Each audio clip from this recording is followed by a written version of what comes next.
आज हम मैसूर के शेर टीपू सुल्तान के बारे में जानने वाले हैं। टीपू सुल्तान वो शख्स है जिनसे अंग्रेज़ थर-थर काँपा करते थे। टीपू सुल्तान वो सुल्तान है जिनको मिसाइल मैन कहा जाता है। टीपू सुल्तान वो सुल्तान है जिन्होंने कहा था गीदड़ की 100 साल ज़िंदगी से बेहतर शेर की एक दिन की ज़िंदगी है। 20 नवंबर 1750 में हैदर अली के घर एक बच्चे का जन्म होता है और उसने अपने बेटे का नाम रखा सुल्तान फ़ातेह अली साहब टीपू रखा था। बाद में उसे टीपू सुल्तान के नाम से जाना जाने लगा। टीपू सुल्तान बहुत बहादुर और अच्छे सुल्तान के तौर पर जाने जाते हैं। ये बात अलग है कि कुछ हिंदू संगठन टीपू सुल्तान को हिंदू विरोधी कहते हैं और ये गलती उन लोगों की है ही नहीं, क्योंकि इन लोगों ने कभी इंडियन हिस्ट्री पढ़ा ही नहीं। अगर पढ़ लिए होते तो कभी ऐसा नहीं बोलते। और ये पढ़े ही कैसे, 10th तक को हिस्ट्री कॉमन सब्जेक्ट होता है और ये चाहते हैं 10th तक ही इनको UPSC लेवल का पढ़ा दिया जाए। ऐसे ही नहीं, टीपू सुल्तान को शेर मैसूर कहते हैं। मात्र 15 साल की उम्र में टीपू सुल्तान ने 1766 ईस्वी में अंग्रेज़ों के खिलाफ जंग लड़ी थी।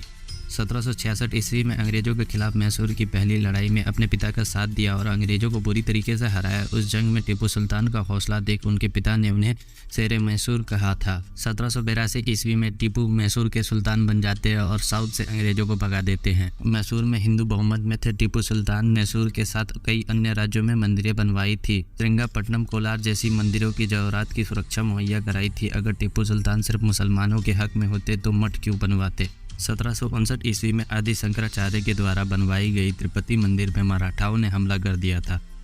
तब टीपू सुल्तान ने हिंदू की धार्मिक आस्थाओं को देख मंदिर की दोबारा निर्माण करवाई थी। अगर ऐसे देखें तो मराठा ही हिंदू विरोधी थे। टीपू सुल्तान ने अंग्रेजों की सेना में काम करने वाले मुसलमानों को भी मार दिया करते थे। टीपू सुल्तान को घुड़सवारी पसंद थी। टीपू सुल्तान मानते थे घुड़सवारी एक कला है, उनको पालकी पे चलना पसंद नहीं था। टीपू सुल्तान वो सुल्तान है जो देश के लिए शहीद हो गए और आज कुछ ऐसे नेता अपनी राजनीतिक रोटी सेकने के लिए टीपू सुल्तान को हिंदू विरोधी बोलते हैं।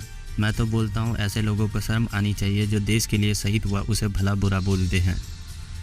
1769 ईस्वी में अंग्रेजों ने एक ऐसी बंदरगाह पे कब्जा कर लिया जो टीपू सुल्तान के राज्य में आता था। टीपू सुल्तान कुछ दिन तक तो शांत थे और फिर एक दिन अपने पिता यानी हैदर अली के साथ मिलकर हमला कर दिए और इसे सेकेंड एंग्लो मैसूर वॉर के नाम से जाना जाता है और इस जंग में अंग्रेजों को मार भगाए। 1780 ईस्वी में अंग्रेजों ने फिर से हमला कर दिया और इस बार टीपू सुल्तान अपने पिता हैदर अली के साथ 90,000 सेना लेकर बेंगलोर पहुंचे और अंग्रेजों को धूल चटा दी। अंग्रेजों की ये ऐसी हार थी जिसकी वजह से ब्रिटेन में मातम मनाया गया। टीपू सुल्तान ने जो हिंदुस्तान के लिए किया वो आज तक किसी ने नहीं किया था। टीपू सुल्तान ही पूरी दुनिया में पहले मिसाइल मैन है। डॉक्टर APJ अब्दुल कलाम भी मानते थे कि टीपू सुल्तान ही है जो सबसे पहले रॉकेट टेक्नोलॉजी पे काम किया करते थे। अंग्रेजों ने जितना भी रॉकेट बनाया वो टीपू सुल्तान की थ्योरी पे बेस्ड हैं। टीपू सुल्तान को शहीद करने के बाद टीपू सुल्तान के द्वारा लिखी गई सारी किताबें ले गए थे। टीपू सुल्तान को उस्मानिया सल्तनत भी सपोर्ट करती थी जिनको हम ऑटोमन एम्पायर के नाम से जानते हैं। ईस्ट इंडिया कंपनी जानती थी कि वो टीपू सुल्तान को नहीं हरा सकते, तो उन लोगों ने गद्दारों को ढूंढना शुरू कर दिया और उनको गद्दार मिल भी गया। महल में मौजूद टीपू सुल्तान का करीबी मीर सादिक। हैदराबाद का निज़ाम और मराठा टीपू सुल्तान के खिलाफ अंग्रेजों के साथ हो गए और तीनों ने मिलकर हमला कर दिया। महल में भी एक गद्दार मौजूद था और जब यह हमला हुआ उस वक्त टीपू सुल्तान खाना खा रहे थे। जैसे ही टीपू सुल्तान को पता चला वो खाना से उठ गए और टीपू सुल्तान जंग के लिए तैयार होने लगे। टीपू सुल्तान के वफादार सिपाही ने यहाँ से जाने का मशवरा दिया। तब टीपू सुल्तान ने अपने सिपाही से कहा गीदड़ की 100 साल ज़िंदगी से बेहतर शेर की एक दिन की ज़िंदगी है और टीपू सुल्तान जंग लड़ते लड़ते 4 मई 1799 ईस्वी में शहीद हो गए। टीपू सुल्तान के शहीद होने के बाद भी अंग्रेज डर से टीपू सुल्तान के लाश के पास नहीं जा रहे थे। टीपू सुल्तान के शहीद होने के बाद अंग्रेजों के जनरल ने कहा आज से हिंदुस्तान हमारा हुआ, अब हमें पूरे हिंदुस्तान पे कब्जा करने से कोई नहीं रोक सकता। टीपू सुल्तान के शहीद होने के बाद लंदन में जश्न मनाया गया। ऐसे तो हिंदुस्तान में टीपू सुल्तान को फ्रीडम फाइटर मानते हैं, लेकिन कुछ राजनेता ऐसे हैं जो इन पर राजनीति करते हैं।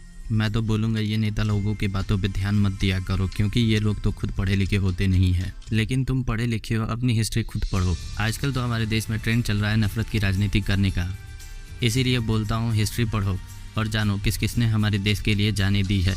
और आज की वीडियो यहीं पे ख़त्म करते हैं।